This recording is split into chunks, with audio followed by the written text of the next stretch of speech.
What up, peeps? It's your boy Heckin Steve. Welcome back to the channel, and today I want to talk to you about this recent thing that Sony did. I know a lot of other YouTubers have kind of, made videos on it talking about they took my stuff away that I paid for, blah blah blah.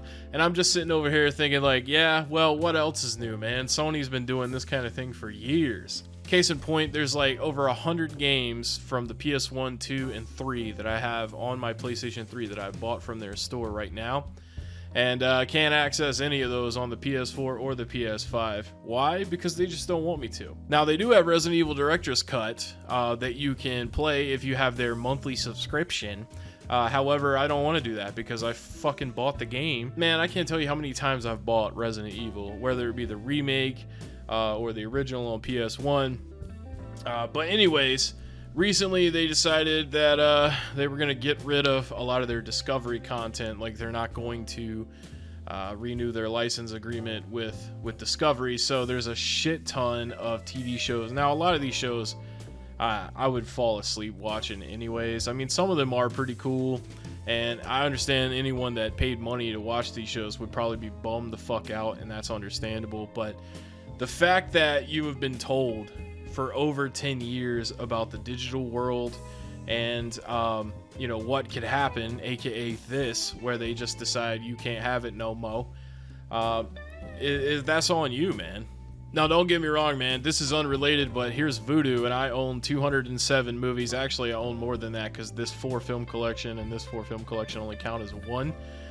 So I have hundreds of digital movies that I've purchased from Voodoo, and I am willing to, bite the nut and cry if any of that stuff goes away, because that's the license agreement, or not the license agreement, but the terms and conditions that I agreed to when I decided to use the service. Now, I like using Voodoo.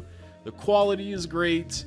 From what I've read on Reddit, even when they do delist a movie from purchase, for being able to purchase it on the store, those people still have access to watch it in their libraries. So kudos to Voodoo for that.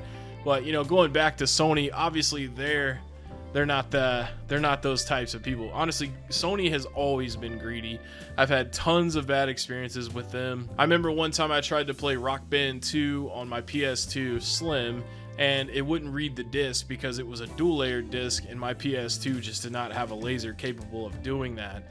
Now, this wasn't listed on the box when I bought the PS2 brand new, or on the back of the game case, so like, how the hell would I know? I didn't. So I called Sony, and they explained to me, your laser doesn't read dual layer DVDs, and that game happens to be on a dual layer disc, so you won't be able to play the game until you send us the PlayStation 2, and we'll replace the laser for you, of course, for a fee. And obviously I was like, nah, fuck that. I'm not gonna play that game on PS2. And then I bought one of those backwards compatible PS3s for $599 when it came out. Well, actually, it was gifted to me, but still, it was $600, and it was awesome until the 13th month that I owned it. I swear to God, okay, that they put out an update, and as soon as I got that update on my PlayStation 3, it no longer read discs. And this, of course, is 1 month after the 1-year warranty ran out. I called them, same problem. Yeah, you can send it in and we'll charge you to repair it. It'll be $149.99 to fix it. And I'm just sitting here like, hell no. So I took that shit. I worked at GameStop at the time. I took that shit up there, and I was like, I talked to my boss. I said, yo, man, this is backwards compatible 80 gigabyte PS3. It doesn't read disc anymore. They want me to pay $150 to fix it. Can I just trade it in broken? And he was like, yeah, you can. And they gave me like $280, I think, for it. I can't remember exactly, but it was a lot. I ended up buying a 360, an extra controller, and I think like 8 or 9 games to go with it, and never had the red ring of death on any Xbox 360 except for one of the Slims. Fucking broke on me within 30 days when I bought it brand new. The only 360 I ever bought brand new. Anyways, we're getting off topic here, but yeah, I mean, like, I just can't believe that people are so sideswiped by this whole thing, because like, everybody has been talking about it on YouTube for years. You don't really own it. You long-term rent. And that's the exact mindset that I have when I buy digital content. Anything that I buy digitally, I am willing to accept the fact that it may be taken away from me one day. And, you know, I just kind of get over it. I mean, I think maybe the most money I've ever spent on a digital item was like $60, $69. You know, my Steam library has hundreds of games, but the majority of them I bought when they were on sale for like $5 to $10, or maybe even less than $5. And then that's how I treat Vudu too. When I buy movies, I think the most expensive movie I ever bought on there was $8 or maybe $10, but most of the time I only buy them when they're $5. That way, if they get removed, I only lost $5, and of course I can sleep at night knowing that I only lost $5. You know, the way I see it, you know, I used to play in a band, and you know, you go to these bars and they charge you like $5 a beer, or like you go to a concert and it's like $13 a beer, and like $5 for a bottle of water. So I think if you're willing to do those types of things where you waste your money, you don't really need to cry over a fucking digital movie that you paid $5, $10, $15, $20 on. You can't treat digital property like it's physical property. That's just not how that shit works, man. If they want to take it away from you, they'll take it away. And I know, like, the majority of these TV shows, like I said, nobody's gonna really miss any of this stuff. Chances are most of you guys are already subscribed to HBO Max or Discovery Plus, and all this stuff's on there. I did notice that Diners, Drive-Ins, and Dives was not listed here, and I know that's like one of the big ones that's on Discovery. Pour one out for the people that bought The Ghost of Shepherdstown Season 1 on Sony. And that's the thing too, is like, who fucking buys movies and TV shows on the PlayStation? Or like the Xbox for that matter?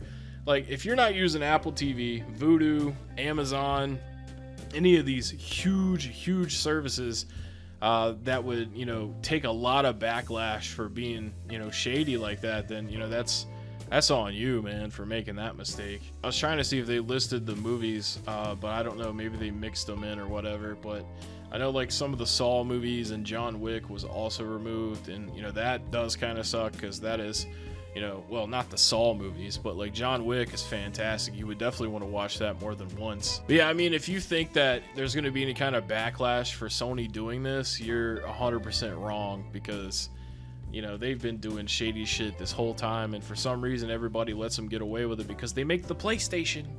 And yeah, the PlayStation is great, but it also could be way better if they weren't such greedy fucking bastards.